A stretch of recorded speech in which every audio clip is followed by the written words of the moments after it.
30টা কলিজা ঠান্ডা হয়ে গেছে। আল্লাহ যদি পুরো বছরটাই অর্ডার দিয়ে দিতেন আরো না কত ভালো লাগতো।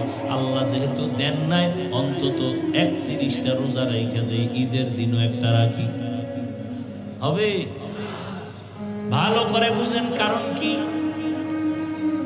রসুলের আদর্শে নাই। রসুলের আদর্শ কেমন? মক্কার জমিনে আসছেন এমন এক অবস্থায় যে মক্কার মানুষ চরিত্রহীন, লম্পট। মক্কার মানুষের মতো চরিত্রহীন আর কেউ নাই। বাবা হইয়া নিজের কন্যাটার গলা টিপে হত্যা করে। কন্যা পছন্দ করে না, নারীদের পছন্দ করে না, নারী সমাজের বোঝা। কন্যাদের পছন্দ করে না। আপন বাবা নিজের কন্যাকে হত্যা করে ফেলে। কন্যা হলে লজ্জায় মাথা উঁচু করে না।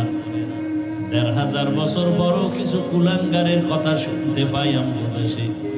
ছেলে হলে খুশি হয়, কন্যা হলে স্ত্রীর সাথে রাগ করে কথা বলে না।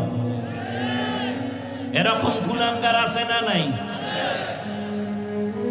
বউর সাথে ঝগড়া কেন? সন্তান কি বউ দেয়? হ্যাঁ, দিছো তুমি, বউ রাখছে আমানত, তার পুরস্কার দাও। কারণ তুমি সন্তান দিয়ে আরামে ঘুরছো আর খাইছো, কিন্তু তোমার স্ত্রী ঘুমাইতেও পারে নাই, খাইতেও পারে নাই। বাচ্চা পেটে আসার পর মাথা ব্যথা, কষ্ট শুরু হয়ে গেছে। তুমি তোমার আমানত যে জমা রাখছে তারে তাড়াতাড়ি পুরস্কার দাও।